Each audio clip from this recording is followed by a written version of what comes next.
రెడ్డి అధికారం కోల్పోయిన తర్వాత కూటమి ప్రభుత్వం అధికారంలోకి వచ్చిన తర్వాత ఏం జరుగుతోంది ఈ ఏడాది? అధికారం కోల్పోయిన తర్వాత జగన్ మీడియా ముందుకు వచ్చి ఏం మాట్లాడారో ఒకసారి గుర్తు చేసుకుంటే, ఆయన ఎన్నికల సమర్థత గురించి మాట్లాడారు. సరే, ఈవీఎంల గురించి నేరుగా ఆయన ఏమి డౌట్ వ్యక్తం చేయలేదు, కానీ కొంత నేను అన్ని రంగాలకి సంక్షేమం బ్రహ్మాండంగా చేశాను, ఎన్ని లక్షల కోట్ల బటన్లు నొక్కాను, కానీ మరి అక్క చెల్లెమ్మలు, అన్నలు, తాతలు నాకు ఎందుకు ఓటే లేదని ఏదో ఆయన బాధపడ్డారు, అయిపోయింది. సో ఆ తర్వాత అంటే ఒకవేళ 5 ఏళ్ల పాటు ఏమి జరిగింది, రాష్ట్రం తాలూకా అభివృద్ధి కానీ దానికి సంబంధించిన ఎజెండా కానీ ఏమీ లేకుండా కేవలం ఆయనకి ఎలాంటి రాజకీయం కావాలో అలాంటి రాజకీయం చేసుకున్నారు. తర్వాత కొంత రిలీజ్ అవుతారేమో అని సాధారణంగా ఎవరన్నా అనుకుంటారు ఒక భారీ ఓటమి తర్వాత, ఎందుకని కేవలం 11 సీట్లు మాత్రమే వచ్చాయి కాబట్టి. కానీ if you go back 1 year, సరిగ్గా రిజల్ట్స్ వచ్చిన తర్వాత ఒక ఏడాది పాటు ఏం జరిగిందని చూసుకుంటే, మొదట్లో కొంత కామ్గానే ఉన్న వైసీపీ శ్రేణులు అంటే కొంత ప్రణాళిక జరిగింది, ఒక స్కెచ్ వేసుకోవడం జరిగింది. అంటే పక్కా ప్రణాళికతో రానున్న 5 ఏళ్ళు ఏమేం చేయాలి. ఇప్పుడు సాధారణంగా ప్రభుత్వాలు సపోజ్ నిన్న సుపరిపాలన సందర్భంగా ఈ ఏడాది ఈ పనులు చేసాం, 2వ ఏడాది పూర్తయ్యేసరికి ఇది, 3వ ఏడాది ఇది, 4 ఇట్లా చేసుకుంటారు. మళ్ళీ ఎన్నికలకు ముందు సరే ఒక 6 నెలల ముందు పెద్దగా కార్యక్రమాలు ఏం జరగకపోయినా ఒక 4.5 ఏళ్లకి సుమారుగా ఒక ఎజెండా పెట్టుకుంటారు, ప్లానింగ్. ఎవరైనా సాధారణంగా చేసేది ఏ స్టేట్లో అయినా. అలాగే జగన్ కూడా ఆయన కూడా పెట్టుకున్నారు, ఆయన కూడా స్ట్రాటజిస్టులు ఉంటారు, సలహాదారులు వీళ్ళు ఉంటారు కదా. సో ఎలా చేయాలి అనేది. సో అందులో ఏంటంటే అభివృద్ధికి, ఆంధ్రప్రదేశ్ అభివృద్ధికి విఘాతం ఎలా కలిగించాలి, ఇది ఫస్ట్ పాయింట్. ఎందుకంటే జగన్మోహన్ రెడ్డి కూడా తెలుసు, చంద్రబాబు నాయుడు ఈసారి అధికారంలోకి వచ్చిన తర్వాత అమరావతి విషయంలో కానీ, పోలవరం విషయంలో కానీ, రాష్ట్రానికి రావాల్సిన మిగతా నిధుల విషయంలో కానీ, రాష్ట్ర తాలూకా ఇమేజ్ను జాతీయ స్థాయిలో పెంచడం విషయంలో కానీ ఎక్కడ కాంప్రమైజ్ అవ్వకుండా పనిచేస్తారని. ఎందుకంటే గత 5 ఏళ్ళు జరిగిన విధ్వంసానికి ఖచ్చితంగా ఆ డ్యామేజ్ కంట్రోల్ ఆయన చేస్తాడని తెలుసు. ఒక్కసారి కనుక అది జరిగితే ఇక జగన్ పట్టించుకునేది ఎవరు, జగన్ వైపు చూసేది ఎవరు, జగన్ గురించి చర్చించేది ఎవరు? సరిగ్గా ఇక్కడే వైఎస్ఆర్సీపీ తాలూకా కుట్ర సిద్ధాంతం అంటే ఒక ఎజెండాకి రూపకల్పన జరిగింది. అదేంటంటే ముందు అమరావతి మీద విషయం చెల్లాలి. ఎందుకు? అది most prestigious flagship project. Andhra Pradesh తాలూకా రాజధాని అమరావతి ఇప్పటికే ఉన్న 40,000 ఎకరాల నుంచి సుమారు మళ్ళీ ఇంకో 40,000 ఎకరాలు పూలింగ్కి రెడీ అవుతున్నారు.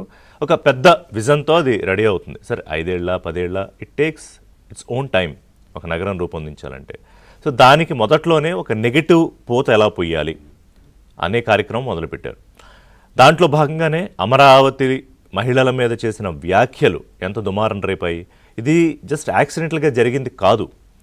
ఒక థియరీ ప్రకారం తమకున్న మీడియా, అది టీవీ కానివ్వండి, పత్రికలు కానివ్వండి, సోషల్ మీడియా కానివ్వండి, ఈ సోషల్ మీడియా ఉన్మాదం ఒక ఎత్తు, అది మళ్ళీ మాట్లాడదాం. సో దానిలో మొదలుపెట్టారు. అంటే ఏదో ఒక బ్యాడ్ బ్రాండ్ క్రియేట్ చేయాలి, సో దట్ ఏదన్నా ఒక మంచి పేరు రావాలంటే చాలా టైం పడుతుంది. చెడ్డ పేరుకి ఏముంది, ఒక మాటతో వస్తుంది, ఒక కార్యక్రమంతో వస్తుంది, అది పెద్ద విషయం ఏం కాదు. సో అట్లా ఒక ఎజెండా అమరావతి మీద మహిళల రూపంలో. యువత ఏ రాష్ట్రానికైనా, ఆ మాటకు వస్తే ఏ దేశానికైనా భవిష్యత్తు పట్టుకొమ్మ ఎవరంటే యూత్. పైగా ఇండియా మిగతా ఏ దేశాలతో పోల్చినా కూడా చాలా ఎక్కువ మంది యువత యాక్టివ్గా అంటే ఉన్న కంట్రీ. అలాగే ఆంధ్రప్రదేశ్ కూడా. ఇవాళ మీరు అమెరికా తీసుకోండి, లండన్ తీసుకోండి, ఆ మాటకు వస్తే any developed foreign country, foreign nation ఎక్కడైతే ఎక్కువ ఐటీ కానీ లేకపోతే ఇంకొక వ్యాపారాలు కానీ, ఇక్కడ ఖచ్చితంగా తెలుగు వాళ్ళ పార్టిసిపేషన్ ఉంటుంది. మీరు ఏ పల్లెలు తీసుకోండి, లేకపోతే అర్బన్ ఏరియాస్ నుంచి ఎవరో ఒకళ్ళు ఉంటారు విదేశాల్లో. సో ఇప్పుడు ఈ యువత తాలూకా ఆలోచనని ఎలా విషపూరితం చేయాలి? ఎందుకంటే ఎప్పుడైతే అభివృద్ధి ఎజెండాలో, అభివృద్ధి బాటలో వీళ్ళు పడ్డారో, అది ఇంకా ఒక ఫ్యూయల్ అంటే అభివృద్ధికి పాజిటివ్ వేలో చెప్తున్నాను నేను. దాన్ని ఎలాగా బ్రేక్ చేయాలి, వాళ్ళ మనసుల్లోకి నెగిటివిటీని ఎలా చొప్పించాలంటే ఏంటంటే, ఆ ఏజ్లో ఏంటంటే సాధారణంగా ఎవరన్నా అట్రాక్ట్ అయ్యేది చెడుకి అట్రాక్ట్ అవుతారు, మంచి కన్నా కూడా తొందరగా. సో అప్పుడు ఏంటి, వాళ్ళని సోషల్ మీడియా ద్వారా ఎలా లాగాలి చెడు వైపు? లేకపోతే మీరు ఎప్పుడన్నా అనుకున్నారా, ఆంధ్రప్రదేశ్లో యువకులు ఒక 20 నుంచి 25 ఏళ్ల మధ్యలో ఉన్నవాళ్ళు కత్తులు పట్టుకుని ఎగురుతూ నృత్యాలు చేయడాలు, డ్యాన్సులు చేయడాలు, లేకపోతే ఎగ్జాక్ట్లీ మన వాళ్ళు ప్లే చేస్తాను విజువల్, ఆ కత్తులు అవన్నీ ఏవో మీకు సినిమాల్లో చూపించే ఏదో డూపు కత్తులు కాదు, పక్కగా మారణాయుధాలు. అంటే ఆ కత్తికి వేటు పడుతుంది వేస్తే, ఆ పట్టుకుని వాళ్ళు డ్యాన్సులు చేసే వరకు వచ్చారు. సరే కొంతమంది ఇంకా ముందుకెళ్ళి ఆ రప్ప రప్ప కోయడంలో ఆ గొర్రెపోతులో అంటారు వాటిని తలలు నరికి రక్తాభిషేకం. సాధారణంగా మనం ఏం చూస్తాం, పాలాభిషేకాలు చేస్తారు, ఏదన్నా మంచి జరిగింది మాకు అని ఫీల్ అయితే నాయకులకి, కొంతమంది అధికారులు కూడా చేస్తారు, మరి బాగా మంచి పని చేస్తున్నారంటే. కానీ రక్తాభిషేకాల చరిత్ర ఎప్పుడైనా చూసారా ఆంధ్రప్రదేశ్లో? ఈ కత్తులతో వీరంగం ఎప్పుడైనా చూసారా? ఫస్ట్ వీళ్ళని తప్పుపట్టే ముందు వీళ్ళ మెదళ్లలోకి ఆ విషాన్ని చొప్పించింది ఎవరు? ఆ చెడు ఆలోచనలను చొప్పించింది ఎవరు? దీనికి ఒక్క రోజులో కాదు, నేను పదే పదే చెప్తున్నా, గడిచిన ఏడాది పాటు చేసుకున్న ప్రణాళికలో భాగంగానే జరుగుతున్న విన్యాసాలు, వికృత క్రీడలివి, శవరాజకీయాలు. వెరీ క్లియర్ అండి. ఎవరన్నా పోతే సాధారణంగా మనకు తెలిసిన వాళ్ళు, స్నేహితులు, మిత్రులు, ఫ్రెండ్స్ ఎప్పుడు రియాక్ట్ అవుతాం? మనం వెంటనే రియాక్ట్ అవుతాం. సరే ఏదైనా పని మీద బయటకు వెళ్తే వారం 10 రోజులు రియాక్ట్ అవుతాం. ఏడాది తర్వాత పరామర్శ ఏంటి, విగ్రహం ఏంటి, దానికోసం వేసుకున్న రోడ్డు టూర్ మ్యాప్ ఏంటి, అందులో జరిగిన విధ్వంసం ఏంటి?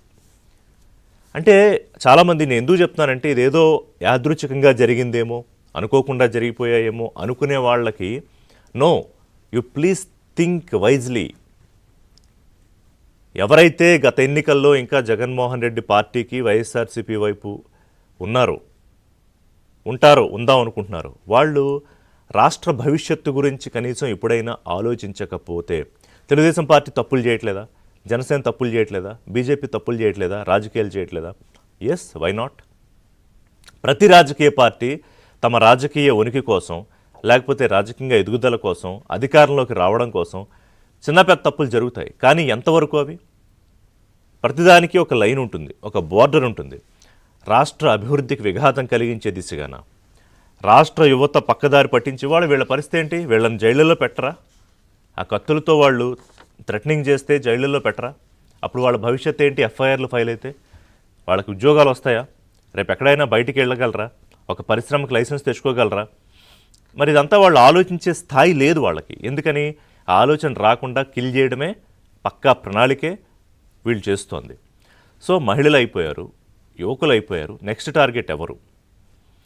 ఒక అన్రెస్ట్ ఉంది అని బయటికి మీకు జూమ్ అవుట్ చేసి చూస్తే ఒక అన్రెస్ట్ ఉందా ఆంధ్రప్రదేశ్లో అని కొత్తగా ఎవరినో వచ్చేవాళ్ళు ఆలోచించాలి. నేను కొంతమంది ఢిల్లీలో మీడియా మిత్రులతో మాట్లాడడం జరిగింది ఒక వారం రోజులుగా. అసలు ఏంటి ఈ ఇన్సిడెంట్స్ గురించి ఏం చేస్తున్నారంటే, ఎందుకు ఇది అది రిపోర్ట్ అవుతోంది ఈ ఇన్సిడెంట్స్ అన్నీని, యూత్ డ్యాన్సులు చేయడాలు, లేకపోతే సాక్షాత్తు మాజీ ముఖ్యమంత్రి చంపితే అని నరుగుతామంటే తప్పేంటి అంటాం, ఇదంతా కూడా ఆశ్చర్యపోతున్నారు. ఎవరైనా అంటే కొంచెం విజ్ఞతతో ఉండి ఎవరైనా ఆలోచిస్తే ఎవరైనా ముక్కును వేలేసుకుంటారు. ఏంటి ఈ రకమైన వ్యాఖ్యలు చేస్తారో ఒక మాజీ ముఖ్యమంత్రి స్థాయిలో ఉండి? అలాగే అబద్ధపు మాటలు, అసత్యపు రాతలు. ఇవాళ ఆయన అడుగుతున్న ప్రశ్నలకి క్లియర్గా ప్రతిదానికి సమాధానం ఇస్తూ ఆంధ్రజ్యోతిలో ప్రత్యేకంగా ఒక శీర్షిక వచ్చిందంటే, నాకు భద్రత ఇవ్వరా, నాకు Z+ సెక్యూరిటీ ఉందిగా అని. అంటే ఇదంతా కూడా కుట్రలో భాగమే.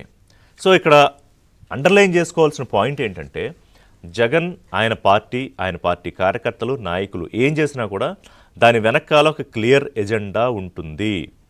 దానికి పక్కా ప్రణాళికతో ఒక ప్లాన్ రూపకల్పన చేయబడి ఉంటుంది. ఆ ట్రాప్లో ఎవరు పడతారు? ఎస్, ప్లాన్ సక్సెస్ అయిందిగా. ఇప్పుడు కత్తులు పట్టుకుని డ్యాన్సులు చేశారుగా, ఓకే, వాళ్ళ ప్లాన్ సక్సెస్. అమరావతిలో కన్నీళ్లు పెట్టుకున్నారుగా మహిళలు, రోడ్ల మీదకి వచ్చారుగా, ఎస్, ప్లాన్ సక్సెస్. అంటే అక్కడ ఏదో జరుగుతోంది, అక్కడ ఏదో సరిగ్గా లేదు, something is not good. Next ఏంటి టార్గెట్? సరే, ఆయన కుట్రలతో, ఆయన ప్రణాళికలతో టార్గెట్లు వేసుకుంటూ వెళ్తాడు. మరి దీనికి కూటమి ప్రభుత్వం చర్యలేంటి? నిన్న కారు సీజ్ చేశారు, ఆయన ఫార్చునర్ వెహికల్, ఏదైతే సింగయ్య ఆయన చనిపోయారు కారు కింద పడి. సరిపోయిందా?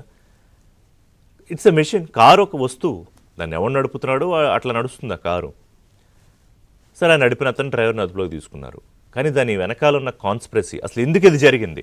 ఎప్పుడైతే నిబంధనలు ఉల్లంఘించి ఇంత వందలు వేల మందితో ర్యాలీలు తీసి ఒక రకమైన విధ్వంసకాండ, మీరు బహుశా వినే ఉంటారు కదా, మహాభారతం అందరికీ తెలుసు, అందులో ఉంటాయి కదా కిష్కింధకాండ, లేకపోతే బాలకాండ, లేకపోతే ఇంకోటి పురాణాలు, రామాయణమా మహాభారతమా ఇది. సో అలాంటి అక్కడ కూడా పురాణాల్లో కూడా రాక్షసులు కూడా ఆలోచించని కాండ విధ్వంసకాండ. ఇవాళ దాని గురించే మాట్లాడబోతున్నాను నేను. ఒక చిన్న బ్రేక్ తర్వాత